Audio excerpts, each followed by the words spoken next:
हम ये डरे डरे सहमे सहमे परेशान परेशान फैसला करने की ताकत नहीं, मुझे चलना चाहिए कि नहीं, उठना चाहिए कि नहीं, करना चाहिए, उठ बांध कमर क्यों डरता है, फिर देख खुदा क्या करता है। हज़रत अब्दुल्ला इब्न अब्बास फरमाते हैं मेरे नबी पाक अलैहिस्सलाम ने मेरी तरबियत फरमाई, हुजूर ने मेरी तरबियत फरमाई। और महबूब पाक अलैहिस्सलाम ने फरमाया अब्दुल्ला याद रखना, ये नौजवान दोस्त मेरी बात लिख लें, परेशान लोग मेरी बात लिख लें, जिनके पास कुव्वत फैसला नहीं वो इस बात को लिख लें।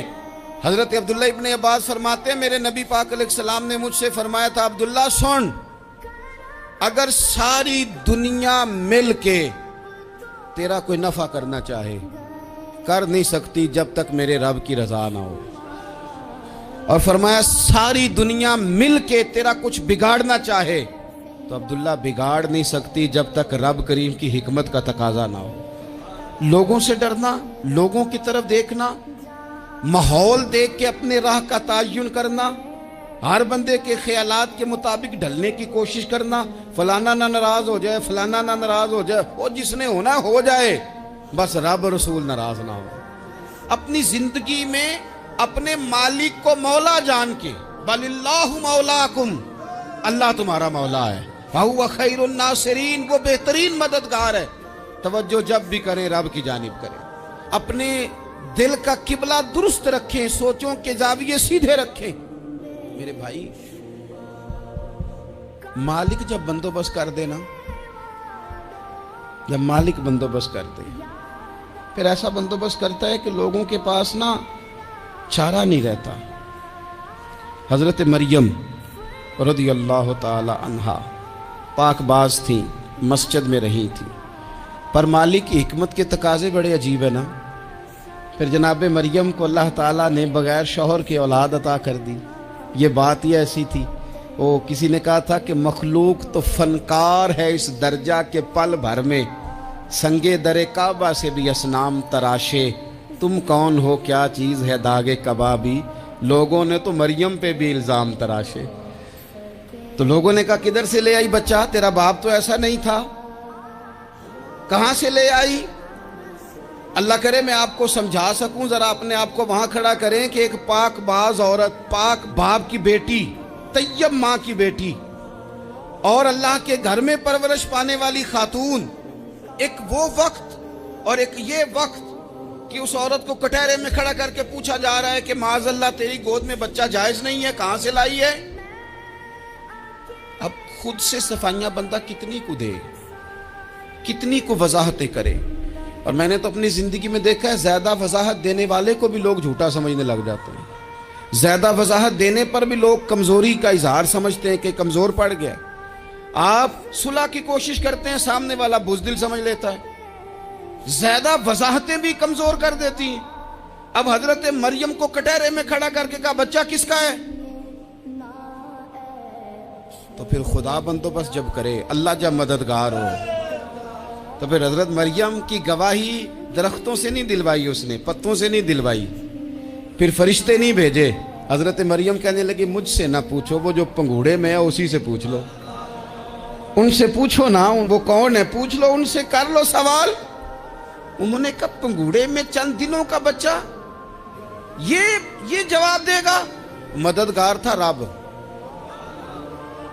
उनकी बरात का ऐलान करना था मालिक ने, और जब मालिक ऐलान कर दे, जब मालिक तेरी सफाई देना चाहे, जब मालिक तुझे दुनिया के सामने निखारना चाहे, तो पंगूड़े में लेटे हजरत ईसा बोल के कहने लगे इन्नी अब्दुल्ला आतानियल किताबा, फरमाया मैं अल्लाह का बंदा हूं, रब ने मुझे किताब अता करके नबी बना के दुनिया में भेजा है, मैं अल्लाह का बंदा हूं, किताब लेके आया हूं, नबी बन के आया।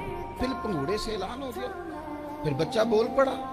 और ये एक दफा नहीं बात हुई, ये बनी इसराइल में एक जुरैज नाम के शख्स भी थे जो नमाज पढ़ रहे थे। बाज ने लिखा है नफल नमाज थी, अम्मा ने पुकारा तो आए नहीं, तो माँ के मुंह से निकल गया तू इतनी देर तक मरेगा नहीं जब तक किसी बेहया औरत का मुंह ना देख ले।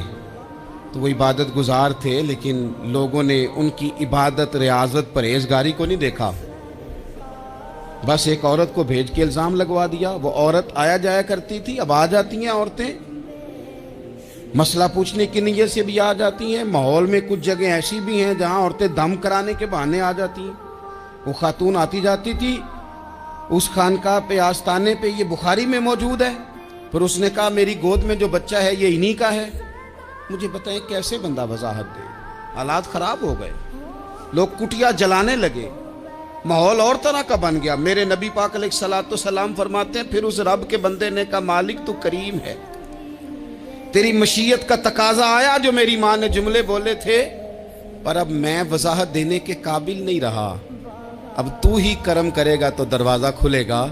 तो वो चंद दिनों का बच्चा पंगूड़े में बोल के कहने लगा मैं इस दरवेश का नहीं, मैं तो फलाने चरवाहे का बच्चा हूँ, वो जो बकरियां चराता है। रब की मदद को पुकारें, अपने साथ अपने मालिक की मदद को शामिल करें, थोड़े रिस्क पर भी गुजारा अच्छा होने लग जाएगा।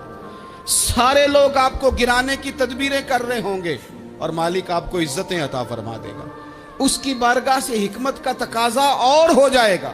हमने सारी जिंदगी लोगों को राजी करने में गुजार दी, सारी जिंदगी बुढ़ापा आ गया बच्चों को पालते, और बच्चों ने आखिरी उम्र में कह दिया अब्बा अगर कोई ढब का काम कर लेते तो आज हमारे दिन भी फिर न जाते। सारी जिंदगी गुजार दी बहन भाइयों को राजी करने में, सारी जिंदगी गुजार दी जिम्मेदारियां उठाने में। उनको 99 दफा दिया, एक दफा नहीं दिया तो उन्होंने कह दिया तूने तो कभी दिया ही नहीं, तू था ही नहीं। सारी जिंदगी मोहल्लेदारों इलाके वालों को राजी करने में गुजार दी। और मैंने ऐसे लोग भी देखे दीन के लिए वक्त गुजारा, लेकिन जब बुढ़ापे में दांत काम न करते थे तो वक्त के मुफ्तियों को भी मस्जिदों की कमेटियों ने कह दिया अब आपकी समझ नहीं आती, हमने खतीब को यौर रखना है, न देखो दुनिया की तरफ, दुनिया रुला देती है, न राजी करो बंदों को, बंदे थका देते हैं, न पीछे भागो हर वक्त दुनियादारों के, ये इंसान को कमजोर कर देते हैं। वो तो करीम ही बड़ा है, 2 आंसू जमीन पर बाद में गिरते हैं, बंदे के गुनाह सारे पहले माफ फरमा देता है।